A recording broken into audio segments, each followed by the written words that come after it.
they had three major policies that were going to be followed. First, Lucifer says, we have to make sure that people, humans, get to believe that Satan and his angels do not really exist. You know, Roger, that's interesting because a recent research study report that I read indicated that in a national survey, I believe it's over 75% of people do not really believe in a real tangible devil.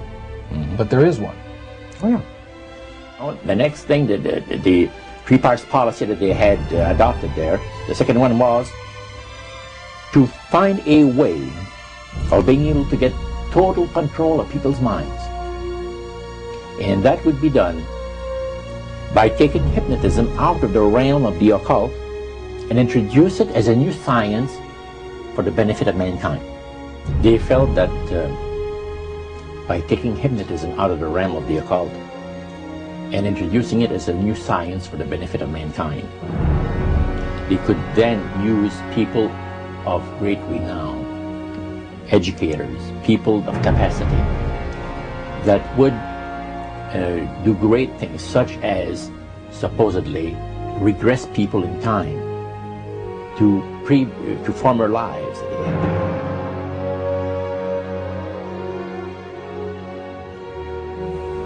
And of course, after the session is over, the person would not know a thing about ancient history.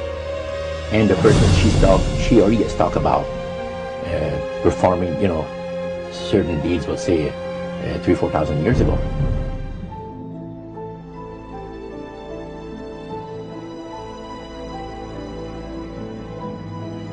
But this was their strategy. Now, what this would do for the thing is this, that it would create in the minds of the general public, solidly set in the mind of the general public, an unwavering trust in that great deception. So now this would be a way of de-Christianizing the Western world through the avenue of mysticism. The three things were, number one, that they did not want Satan did not want the human family to think that he or his angels existed. Right. The second point that you made had to do with taking control of people's minds. That's right. The third point was what? Was to destroy the Bible without burning it. Okay. See? And what was his strategy on that? On that, it was very interesting. Because after the Great General Council, it was decided that Satan would tutor Charles Darwin personally in setting up the principles of his theories of evolution. He was tutored by Lucifer himself, the fallen Lucifer. And at that time, it was understood, Satan and his spirit counselors understood, that if a person was led to believe in the theory of evolution, it would, in his life, destroy completely the creation week of the Bible, the fall of man, and the plan of redemption. It would do away with it.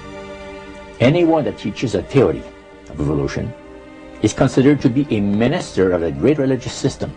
And he said that every teacher of that theory is recognized by the spirits as a person of great value and receives a very special unction from Satan himself, giving great power to induce spiritual blindness, to convince and convert.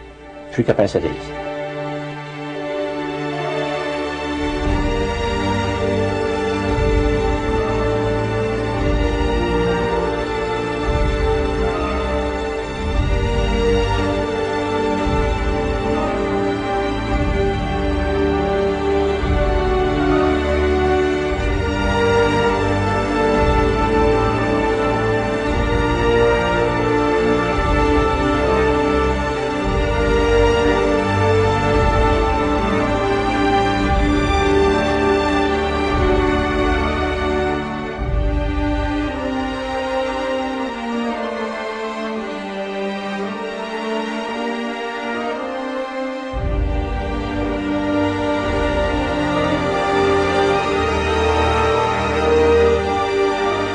This is the grain plain, the Master's grain plain, for harvesting the nations, for harvesting the multitudes of the earth. into his cause just before the close of the great controversy between the forces of good and evil. It's going to be done in a unique manner.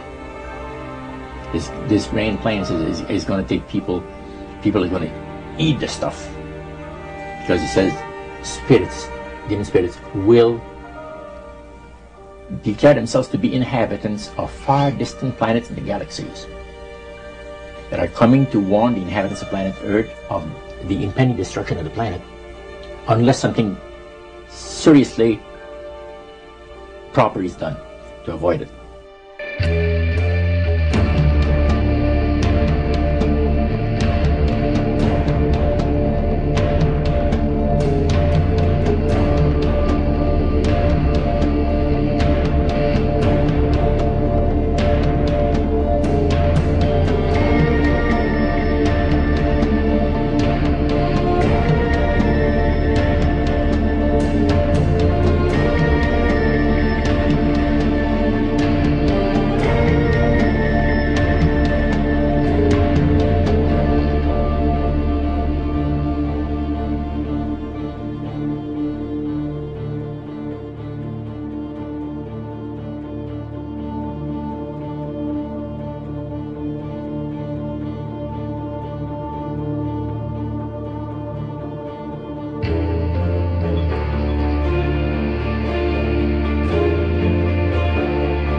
Use this metaphor. If you think about Aladdin and his lamp, you've probably heard of that one. The genie always says one thing. Your wish is my command. You know, the universe is this great genie, and your conscious mind is Aladdin. It formulates the intention of what you choose for your life.